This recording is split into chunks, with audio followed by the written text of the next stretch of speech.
கரூர் விவகாரம் தொடர்பான வழக்கை விசாரிக்க வடக்கு மண்டல ஐஜி அஸ்ரா கார்க் தலைமையில் சிறப்பு புலனாய்வு குழுவை அமைத்து சென்னை உயர்நீதிமன்றம் உத்தரவிட்டது. இதையடுத்து அஸ்ரா கார்க் தலைமையிலான குழுவினர் விசாரணையை தொடங்கினர். இந்த நிலையில் கரூர் கூட்ட நெரிசலுக்கு சில ரவுடிகளால் முன்கூட்டியே திட்டமிட்ட சதியே காரணம் என்பதை மறுக்க முடியாது. சிறப்பு புலனாய்வு குழுவை அமைத்த சென்னை உயர்நீதிமன்றத்தின் உத்தரவை ரத்து செய்ய வேண்டும். கரூர் விவகாரம் தொடர்பான முன்னாள் உச்சநீதிமன்ற நீதிபதி தலைமையில் விசாரிக்க உத்தரவிட வேண்டும் என்று தாவேக சார்பாக உச்சநீதிமன்றத்தில் முறையீடு செய்யப்பட்டது. இதனைத் தொடர்ந்து மனுவை விரைந்து விசாரிக்க தாவேக சார்பாக முறையிடப்பட்டது. இதனிடையே கரூர் விவகாரத்தை சிபிஐ விசாரணைக்கு மாற்றி உத்தரவிட வேண்டும் என்றும் மனு தாக்கல் செய்யப்பட்டது. இந்த நிலையில் தாவேகாவின் மனு மீதான விசாரணை உச்சநீதிமன்றத்தில் நடைபெற்றது. சிறப்பு புலனாய்வு குழு விசாரணைக்கு எதிர்ப்பு தெரிவித்துள்ள தாவேகா, இதற்காக சென்னை ஹைகோர்ட் பிறப்பித்த உத்தரவை ரத்து செய்ய கோரி உச்சநீதிமன்றத்தை அணுகியது. இந்த வழக்கு விசாரணையை பொறுத்தவரை உயிரிழந்த 41 பேரில் ரித்விக் என்ற 9 வயது சிறுவனும் ஒருவர். அவரது தந்தை பன்னீர்செல்வம் சார்பில் சிபிஐ விசாரணை கோரி மனு தாக்கல் செய்யப்பட்டது.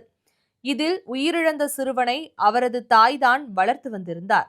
சிறுவனுக்கு 6 மாதம் இருக்கும்போதே தந்தை பன்னீர்செல்வம் குடும்பத்தை விட்டு போய்விட்டார் என்றும் தனி பெற்றோராக ரித்விக்கை வளர்த்து வந்ததாகவும் தாய் கூறியிருக்கிறார். இப்படி இருக்கையில் நாங்கள் யாரும் உச்சநீதிமன்றத்தை அணுகவில்லை என்றும் கூறியிருக்கிறார். ஆனால் திடீரென தந்தை பன்னீர்செல்வம் சார்பில் மனு தாக்கல் செய்திருப்பது தாவேக தூண்டுதலின் பெயரில்தான் நடந்தது என சொல்லப்படுகிறது. இந்நிலையில் உயர்நீதிமன்றத்தை அணுகாமல் நேரடியாக உச்சநீதிமன்றத்திற்கு தந்தை வந்திருக்கிறார் என தமிழக அரசு குறிப்பிட்ட நிலையில் தமிழக அரசு ஈரம் இல்லாமல் வாதிடுவதாக பன்னீர்செல்வம் வழக்கறிஞரும் விமர்சித்திருந்தார். இதனையடுத்து தமிழக அரசு சார்பில் சில கேள்விகள் முன்வைக்கப்பட்டன. போலீஸ் விசாரணையில் என்ன தவறு உள்ளது? ஒரு விசாரணை நடத்தப்படும் போது அதன் மீது ஏதாவது முக்கியமான ஒரு ஆதாரபூர்வமான குற்றச்சாட்டுகள் இருக்கிறது என்றால், அல்லது விசாரணையில் தோய்வு இருக்கிறது என்றால், முன்னேற்றமும் இல்லை என்றால் சொல்லலாம். ஆனால் தமிழ்நாடு காவல்துறை விசாரணையில் என்ன தவறு உள்ளது?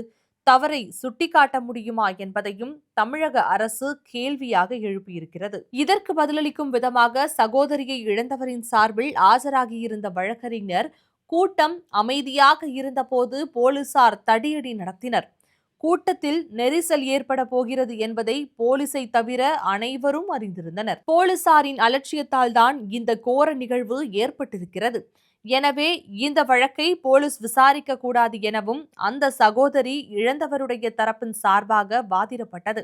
ஆனால் இந்த வாதங்களை மறுத்த தமிழக அரசு, சம்பவத்திற்கு காரணம் விஜய்தான், அவர் தாமதமாக வந்ததே காரணம் என்றும், காவல்துறை மீது தவறு இல்லை என அறிஞர்கள் பலரும் கூறியிருப்பதாகவும் தமிழக அரசு வாதங்களை முன்வைத்தது. இதனையடுத்து இந்த டாபிக்கை விட்டுவிட்டு உடற்கூராய்வு குறித்த சந்தேகங்களை தாவேக வழக்கறிஞர்கள் கிளப்பினர்.